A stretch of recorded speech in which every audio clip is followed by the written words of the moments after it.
2024 파리 패럴림픽에 참가하는 우리 대표팀이 팀 코리아 성적을 이어 또 한 번의 국민 감동을 약속했습니다. 작은 개척교회에서 천여 명의 성도가 모이는 교회로 성장한 이후에도 새신자가 끊이지 않는 교회의 부흥 비결을 소개합니다. 대한예수교장로회 합동총회 서북지역 노회협의회가 목회자 간 화합을 다지는 스크린 골프 대회를 개최했습니다. 이란 JMS의 교주 정명석이 도주 우려로 추가 구속됐습니다. 구티비와 줌 엔터테인먼트가 전 세계 복음 전파를 위한 미디어 선교 활동에 협력하기로 했습니다.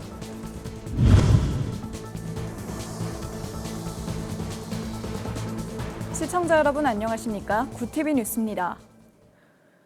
2024 파리올림픽이 지난 11일 막을 내렸습니다. 144명의 우리 국가대표들은 총 32개의 메달을 따내며 개막전 우려를 말끔히 씻어냈는데요.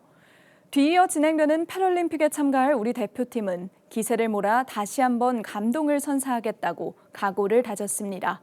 장정훈 기자입니다.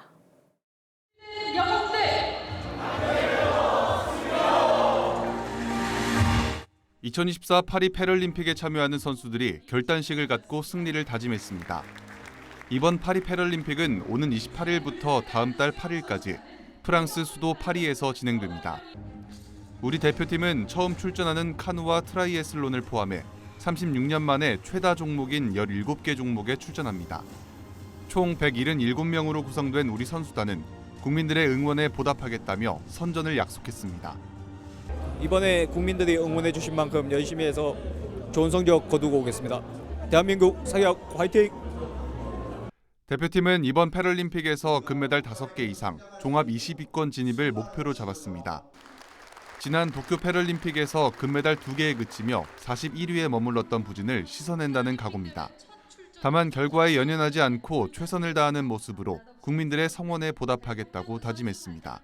패럴림픽이라는 세계적인 무대에서 값진 경험과 추억을 쌓고 진정한 패럴림피언으로 이기고 지는 것보다 더욱 중요한 스포츠 정신을 가슴 깊이 새기며 자랑스러운 국가대표로 경기를 잘 치르고 돌아오겠습니다. 우리 선수단은 14일 출영식을 갖고 파리로 떠납니다. 도착하는 대로 현지 적응 훈련을 거쳐 최상의 결과를 만들어 오겠다는 각오입니다. 우리 대표팀은 패럴림픽 기간 지친 국민에 감동을 주는 경기를 펼치며 장애를 넘은 지구촌 축제를 선사할 것을 다짐했습니다. 구티비 뉴스 장정훈입니다. 작은 개척교회에서 천여 명의 성도가 모이는 교회로 성장한 이후에도 새신자가 끊이지 않는 교회가 있습니다.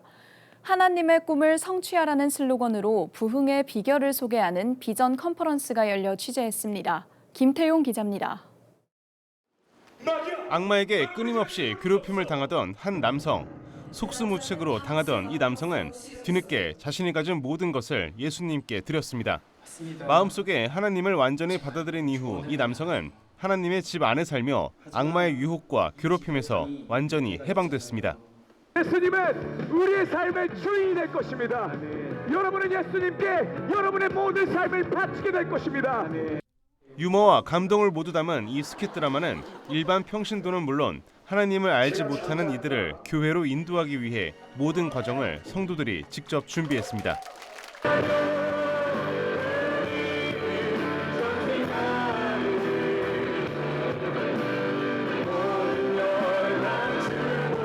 교회 안에 뜨겁게 울려 퍼지는 찬양. 이번에는 락 페스티벌을 방불케 하는 힘찬 찬양에 찬양팀 앞은 성도들로 가득합니다.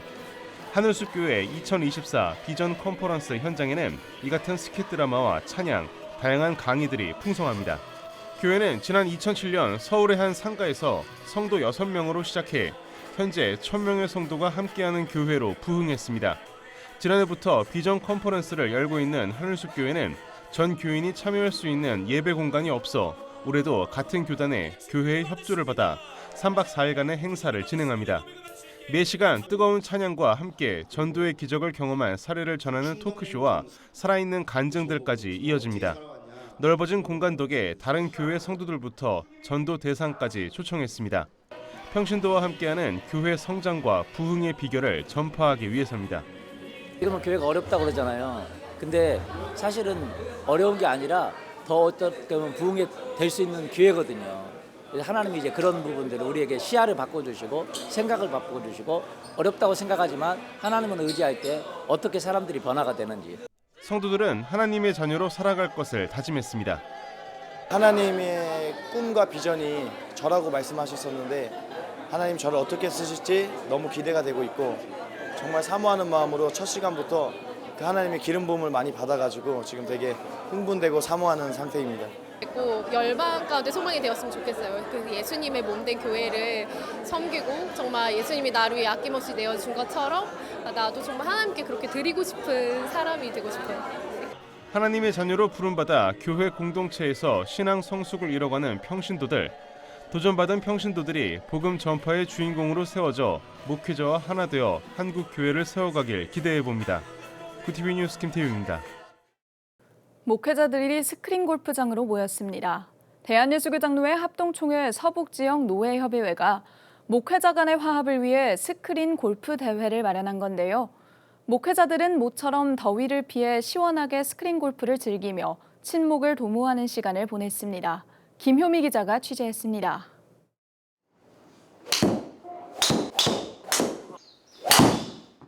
시원하게 샷을 날립니다. 이곳은 목회자들이 사역에 부담을 내려놓고 모처럼 함께 모인 스크린 골프장. 대한예수교장로회 합동총회가 스크린 골프 대회를 개최했습니다. 이번 대회는 서북지역 노회협의회 체육위원회에서 주최한 행사로 노회의 화합과 목회자들의 교류를 다지기 위해 마련됐습니다. 매년마다 체육대회를 이루는데 우리 목사님들이 함께 즐기는 그런 대회로 진행을 하게 됩니다. 우리 42개 노회 3,200개 교회거든요. 교류도 나누고 또 휴식도 하고 운동도 하는 그런 취지로 이번 대회는 구티비와 현대크루즈관광 후원으로 진행됐습니다. 대회가 후반부로 갈수록 목회자들의 표정도 진지해집니다.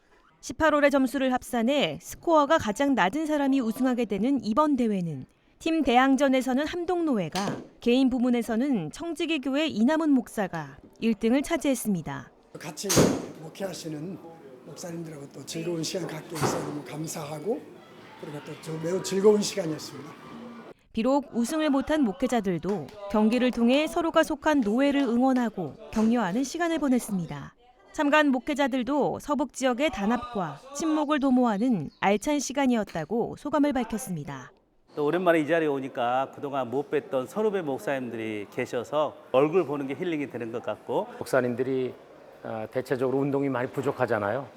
그래서 이런 기회에 또 운동도 하고 또 서로 친목도 다지고 그런 목적으로 하루 쉼을 얻고 천국잔치에 참석한 기쁨을 누렸다는 목회자들.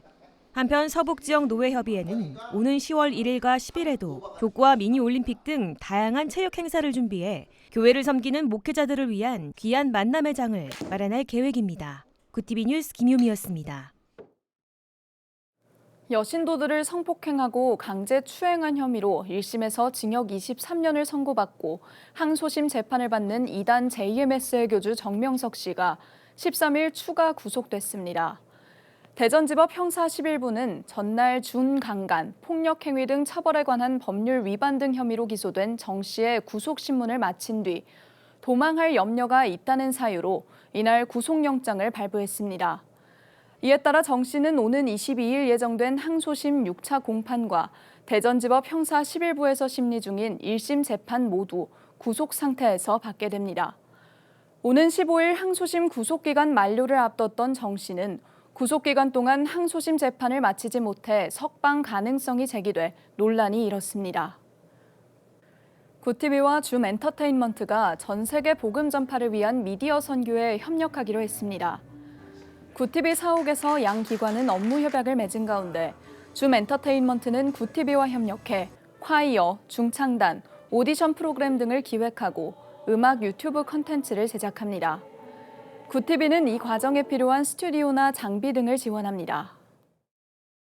하나님의 뜻하신 바 선한 일들을 더 이루고 또 하나님께서 우리에게 주신 달란트를 땅에 묻히는 것이 아니라 우리가 잘 활용해서 더 많은 활동과 그리고 더 많은 선한 영향력으로 더 많은 지역 주민 그리고 더 많은 세상 사람들에게 기독교 정신으로 잘 무장된 그런 인재들을 키워내고 또 그런 인재들이 저희 구티브와 함께 세상에 나아가서 함께 사역을 펼친다면 더 좋은 열매, 축복을 하나님께 드릴 수 있으리라고 믿습니다. 양 기관은 선한 사역으로 예수 그리스도의 사랑을 전하는 선교 사역을 위해 적극 협력하기로 했습니다. 구티비 호남 전북본부에서 보내온 소식입니다. 전남과 전북 지역의 초등부 학생들이 함께한 2024 꿈미 어린이 캠프가 지난 7월 29일부터 31일까지 김제 국립청소년 농생명센터에서 열렸습니다. 사단법인 꿈이 있는 미래와 세양교회가 주관한 이번 캠프는 미자립교회 학생들을 위한 특별한 행사로 약 300여 명이 참여해 하나님을 향한 은혜를 나눴습니다. 이날 행사 진행을 맡은 박영광 목사는 이번 캠프를 통해 아이들이 하나님 안에서 꿈꾸는 자로 성장하길 바란다는 뜻을 전했습니다. 다음 세대가 너무나도 이제 경쟁 사회의 피해자로 되어 있기 때문에 그들이 가장 먼저 잃어버린 게 뭐냐면 꿈인 것 같아요. 네, 저희 때만 해도 참 꿈꾸는 게 취미였고 그게 특기였는데 요즘 세대들은 꿈을 포기하는 게 당연하다는 것처럼 여겨지는 세대가 돼버렸는데 이번 캠프가 다음 세대들에게 다시 한번 꿈을 꾸는 그런 도약의 발판이 됐으면 참 좋겠습니다. 한편 사단법인 꿈이 있는 미래는 미자립교회가 다수인 한국교회의 현실에서 지난 10여 년간 지역의 교회를 섬기며 다양한 연합 행사로 주일학교에 활력을 불어넣고 있습니다. 글로벌 선교방송단 오동남 선교기자의 보도입니다. 대한예수교장로회 백석 대신총회가 지난 5일 평택대학교에서 컴업 피어라는 주제로 청소년 캠프를 개최했습니다. 이번 캠프에서는 아월업 대표 개지형 목사, 미래세대 선교회 대표 김원약 선교사, A랩 김지연 대표, 위러브 박은총 대표 등이 강사로 나와 청소년들에게 한국 사회와 교회를 향한 비전을 제시했습니다. 총회 미래세대 정책위원장 권오영 목사는 다음 세대를 살리고 교회를 살리는 것에 이번 캠프의 방향성을 맞췄다고 전했습니다.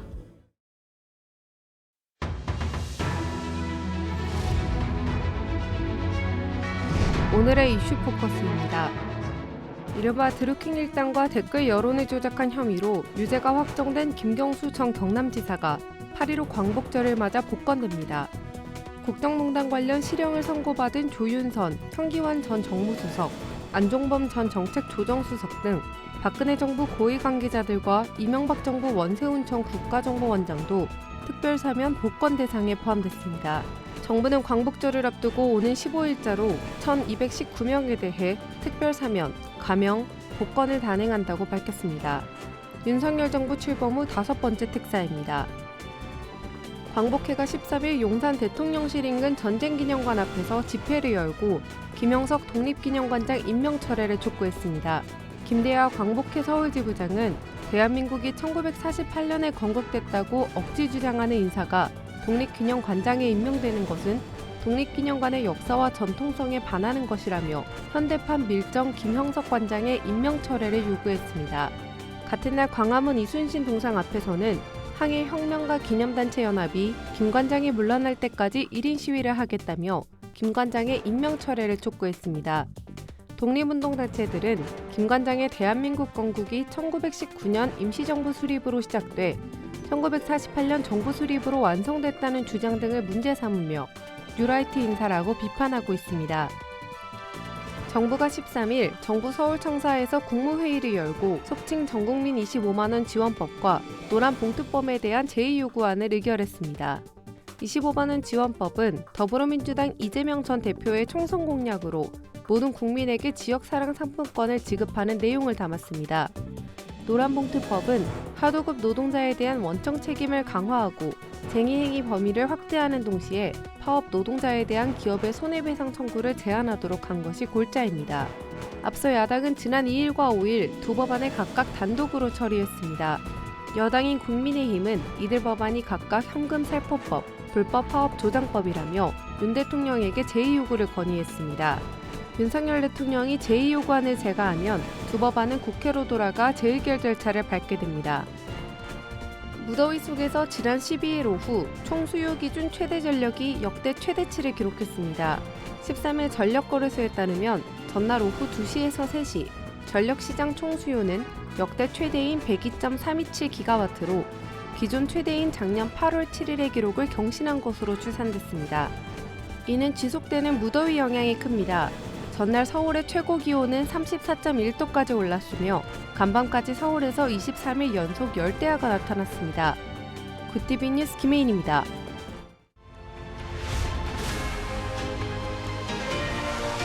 굿티비 월드와이드입니다. 미국 민주당 대선 후보가 된 카멀라 해리스 부통령이 각종 여론조사에서 뚜렷한 상승세를 보이는 것으로 드러났습니다. 현지 시간 12일 미국 정치 전문 매체 더 힐에 따르면 최근 실시된 111개 전국 여론조사의 평균을 집계한 결과 해리스 부통령은 47.6%의 지지율로 도널드 트럼프 전 대통령의 0.3%포인트 앞섰습니다. 해리스 부통령이 민주당 대선 후보가 된 뒤 전국 여론조사 평균에서 트럼프 전 대통령을 제친 것은 이번이 처음으로 대선 레이스에 뛰어든 뒤 3주 만에 선거의 흐름이 바뀌었다는 분석입니다.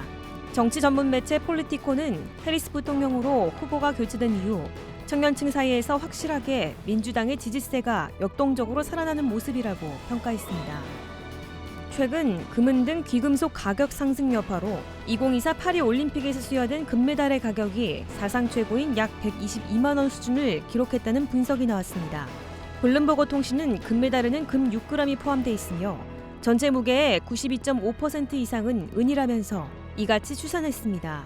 블룸버거는 금값 상승과 메달 무게 증가 덕분에 인플레이션을 감안해도 이번 대회 금메달 가격이 가장 비싸다고 전했습니다. 그러면서 선수들로서는 금메달 자체보다는 포상금이나 군복무 의무 면제 등을 통해 더 이익을 얻을 수 있으며 금메달 가격은 귀금속 가격 이상으로 매겨질 수 있다고 설명했습니다.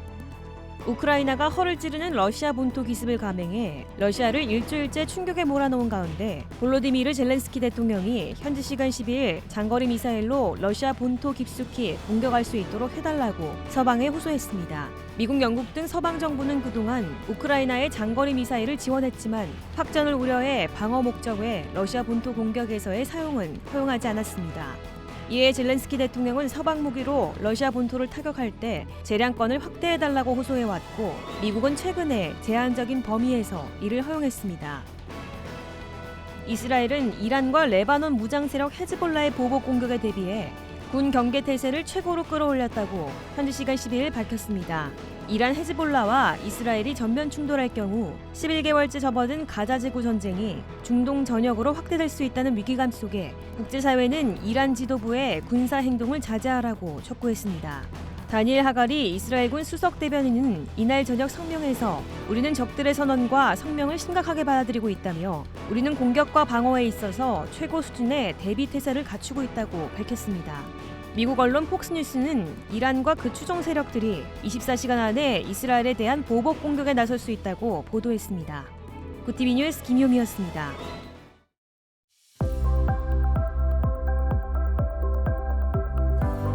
날이 갈수록 더위의 기세가 심해지고 있습니다. 말복인 내일은 특히 서쪽 지역을 중심으로 폭염이 강해지겠는데요. 낮 기온이 35도 안팎까지 오르며 푹푹 찌는 무더위가 이어지겠습니다. 뜨거운 열기로 대기가 불안정해지면서 당분간 중부와 호남, 제주에는 소나기도 자주 지나겠습니다. 이어서 전국 날씨입니다. 내일 한낮 최고 기온은 서울 35도, 강릉 32도가 예상됩니다.